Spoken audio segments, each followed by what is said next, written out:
ছুটির অবাক কর্মকাণ্ড দেখে খুশি হয়ে যায় অভির মা। মেনে নেয় ছুটিকে ঠাম্মি। হ্যাঁ ভিউয়ার্স, 70 দেখা যাবে।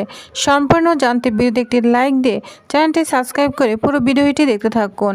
গল্পের শুরুতেই দেখা যাবে বাড়িতে ওয়াশরুমে দাঁড়িয়ে আছে সবাই। অভির ওয়াশরুমের সামনে দাঁড়িয়ে আছে সবাই। হঠাৎ করে দরজাটা খুলে যায়, আর দরজা খুলতেই তো সবাই অবাক হয়ে তাকিয়ে থাকে, কারণ ওইখানে দাঁড়িয়ে আছে অভি এবং ছুটি। সবাইকে দেখে খুব খুব লজ্জা পেতে থাকে অভি এবং ছুটি। তখন ছুটি এবং অভি দুজনে মিলে বাইরে চলে আসে, আর এক মুহূর্তের মধ্যে যেন পরিবেশটা থমকে যায়। কারো মুখে কোনো কথা নেই, শুধু সবার চোখে একটা আতঙ্ক রয়েছে। তারপর ওইখানে শিখা মুখ চেপে হাসতে থাকে। রিহান আর ইন্দ্র একে অপরের দিকে তাকিয়ে মুচকি হাসতে থাকে। তখন অভি সবার দিকে তাকিয়ে বলে, কী ব্যাপার, তোরা সবাই এখানে কেন?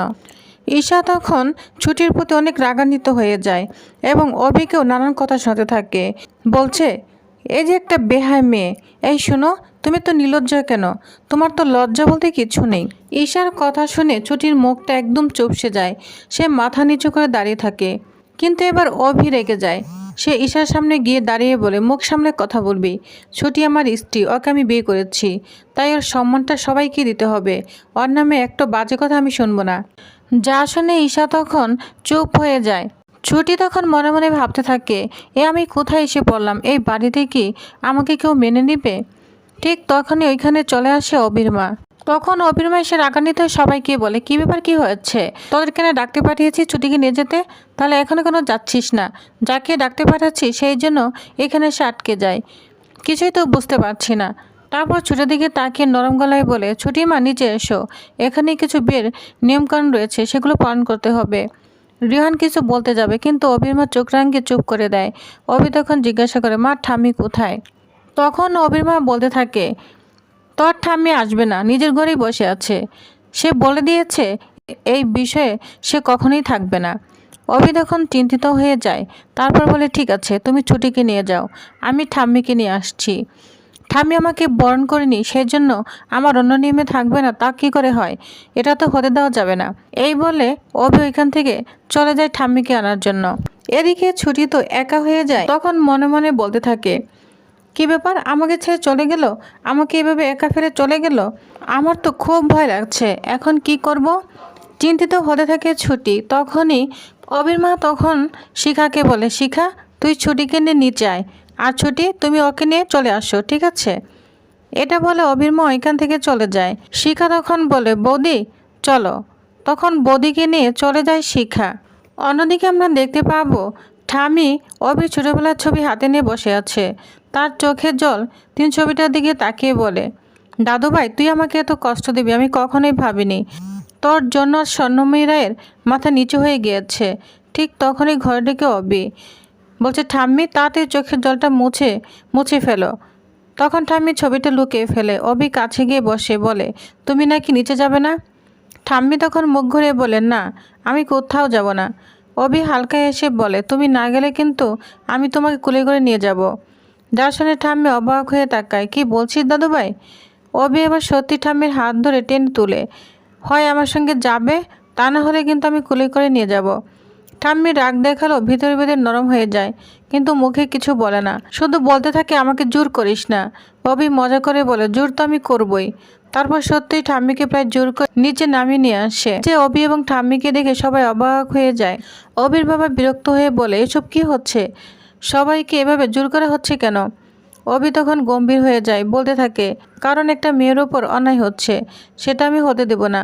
অভির কথা শুনে ছুটির চোখে জল চলে আসে, কিন্তু হঠাৎ ছুটি বলে ওঠে, না না, আমার উপর কেউ অত্যাচার করছে না। সবার সামনে আপনি বলতে গিয়েও থেমে যায় ছুটি। তখন অগো আগে করতে থাকে, যা শুনে রিহান ইন্দ্র হাসি আর চেপে ধরে রাখতে পারে না।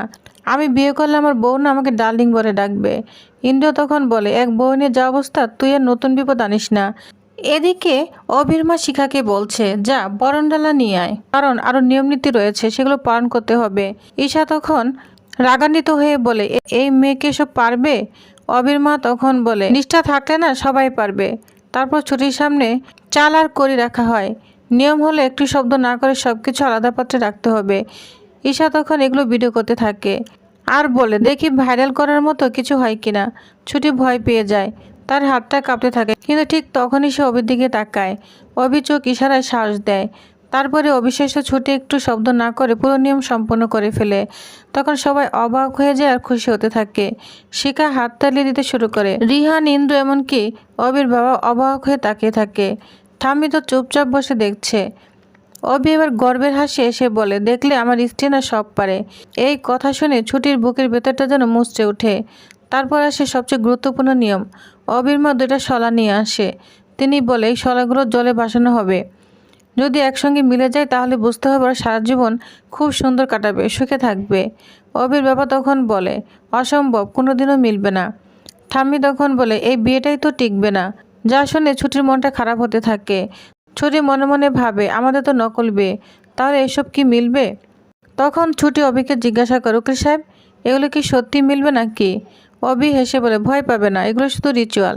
তারপর শলাকগুলো জলে ভাসানো হয়। প্রথমে 2টো আলাদা দিকে ভাসতে থাকে। সবাই নিঃশ্বাস বন্ধ করে তাকিয়ে আছে। হঠাৎ করে ধীরে ধীরে 2টো শলা একে অপর দিকে এগিয়ে আসছে। তারপরে একসঙ্গে ভাসতে শুরু করে। পুরো বাড়ি অবাক হয়ে যায়। শিখা খুশিতে চিৎকার করে ওঠে। রিহান বলে, বাহ, খুব সুন্দর তো দুজনের জোড়া মিলেছে। অবির মার তখন চোখের জল চলে আসে। আর ঠাম্মি তখন কিছুই বলে না, শুধু অবাক হয়ে তাকিয়ে থাকে। তখন তার মনে প্রশ্ন জাগে, তাহলে কি সত্যিই মেয়েটা অবির ভাগ্যরেখা? কিন্তু ঠিক তখনই নতুন ঝড় শুরু হয়। ঈশা চুপি চুপি ভিডিওগুলো পাঠিয়ে দেয় চুমকির কাছে। ভিডিও দেখে তো চুমকি রাগান্বিত হয়ে যায়। সে রাগান্বিত হয়ে বলে, যে জায়গায় আমার থাকার কথা ছিল সেখানে আজ ছুটি বসে আছে, এটা আমি কিছুতেই মেনে নিব না। চুমকির চোখে তখন ভয়ঙ্কর আগুন। সে ঠিক করে যেভাবেই হোক ছুটিকে ওই বাড়ি থেকে তাড়িয়ে দিবে। অন্যদিকে রাত গভীর হতে থাকে। সবাই নিজেদের ঘরে চলে যায়। ছুটি একা একা বসে কান্না করতে থাকে। সে মনে মনে ভাবে, আমি কি সত্যি বাবাকে বাঁচাতে পারবো? আমি কি ভুল পথে হাঁটছি? ঠিক তখনই দরজা খুলে ঢুকে অবি। অবি তখন শান্ত গলায় বলে, আপনাকে এতে কিছু ভাবতে হবে না, আপনার বাবার কেস তো আমি দেখছি। ছুটি তখন নরম গলায় বলে, কিন্তু আমি তো কিছুই বুঝতে পারছি না। অবি কিছুক্ষণ চুপ করে থেকে বলে, আপনি শুধু আমার কথা মতো চলুন, বাকিটা আমি সামলে নিব। এই বলে অবি স্টাডি রুমে চলে যায়। আর ছুটি একা বিছানায় বসে কান্না করতে থাকে। তার চোখে একটা ভয়। সে কান্না করে বলছে, ঠাকুর, আমাকে ক্ষমা করে দিও। এই বাড়ির মানুষগুলো অনেক ভালো। আমি ঠকাচ্ছি, কিন্তু আমি আমার বাবার জন্যই ঠকাচ্ছি। আমাকে ক্ষমা করে দিও, এই বলে কান্না করতে থাকে। অন্যদিকে আমরা দেখতে পাবো পরদিন সকালে ছুটি ঘুম থেকে উঠে পূজা প্রার্থনা করে বাড়ির কাজগুলো খুব সুন্দর করে পুরো বাড়ি একদম ঝকঝকে তকতকে করে ফেলেছে। এদিকে অবির মা ঘর বাড়ি দেখে তো অবাক হয়ে যায়, বলছে এত সকালবেলা এগুলো পরিষ্কার কে করলো? তখন অবির মা আস্তে আস্তে ছাদের দিকে যেতে থাকে। অন্যদিকে ছুটি ছাদের উপরে গিয়ে আম কুড়াতে থাকে। আর তখন এখানে চলে আসে অবির মা। ছুটির পিছনে হাত দেয়। তখন ছুটি তো চমকে যায় এবং অবির মাকে দেখে ভয় পেয়ে যায়। বলছে, আমি কিছু নেইনি, আমি আম কুড়াতে না খুব ভালোবাসি। আর তখন অবির মা তাকে চুপ করে দেয়, আর কিছুই বলতে পারে না। তো প্রিভার্স, তাহলে আপনাদের কি মনে হয় এবার ছুটির এরকম অবাক কাণ্ড দেখে অবির মা কি মেনে নিবে, ভালোবাসবে ছুটিকে? এদিকে ঠাম্মি কি মেনে নিবে? তো নেক্সট আপডেটে কী হতে চলেছে জানতে অবশ্যই আমার সাথেই থাকুন। ধন্যবাদ।